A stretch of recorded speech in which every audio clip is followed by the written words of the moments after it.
बिस्मिल्लाहिर्रहमानिर्रहीम। अस्सलाम वालेकुम फ्रेंड्स, ये वोमिन एवोल्यूशन चैनल पे सुफियान नई वीडियो नए टॉपिक के साथ हाज़िर है।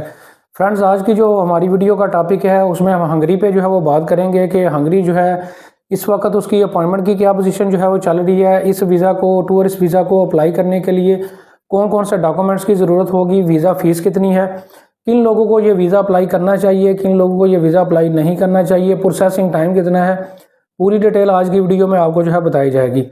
फ्रेंड्स, सबसे पहले बात कर लेते हैं हंगरी के हवाले से कि हंगरी की लोकेशन कैसी है और ये किस जगह पे मौजूद है।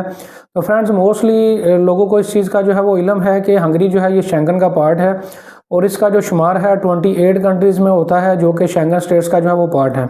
तो लिहाजा अगर आप हंगरी का वीज़ा हासिल कर लेते हैं तो आप तमाम शेंगन स्टेट्स में जो है ईजीली ट्रैवल जो है वो कर सकते हैं। फ्रेंड्स, बात कर लेते हैं कि हंगरी का वीज़ा अप्लाई करने के लिए आपको कौन कौन से डॉक्यूमेंट्स की जो है वो ज़रूरत होगी। फ्रेंड्स, सबसे पहले बात कर लेते हैं जॉब करने वाले लोगों के लिए और बिज़नेस करने वाले लोगों के डॉक्यूमेंटेशन के हवाले से। तो आपको मोबाइल या लैपटॉप की स्क्रीन पे एक डॉक्यूमेंट्स की पूरी चेक लिस्ट जो है वो शो हो रही है। ऐसे तमाम अफराद जो जॉब करते हैं उनकी चेक लिस्ट भी मौजूद है, जो बिज़नेस करते हैं उनकी चेक लिस्ट भी मौजूद है।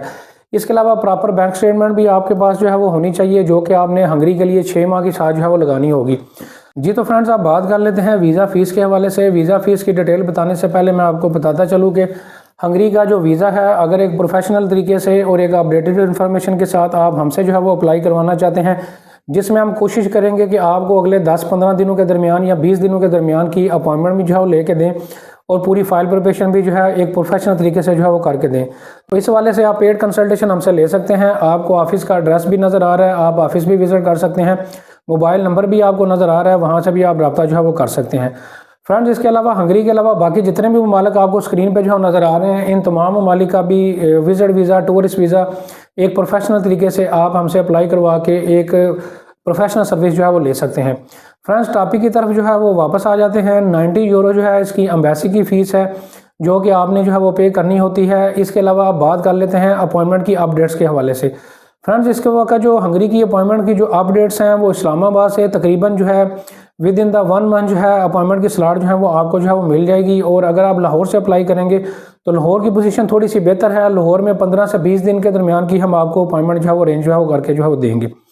इसके अलावा फ्रेंड्स, अब बात कर लेते हैं कि किन लोगों को ये वीज़ा अप्लाई करना चाहिए और किन लोगों को ये वीज़ा अप्लाई नहीं करना चाहिए।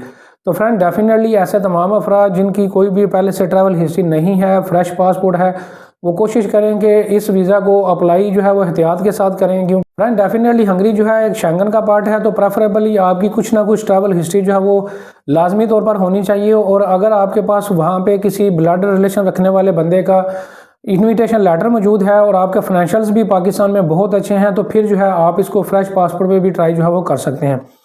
इसका जो प्रोसेसिंग टाइम है वो 2 से 3 वीक है। 2 से 3 वीक के अंदर जो है हंगरी का इजीली आपको रिजल्ट जो है रिसीव जो है वो हो जाता है।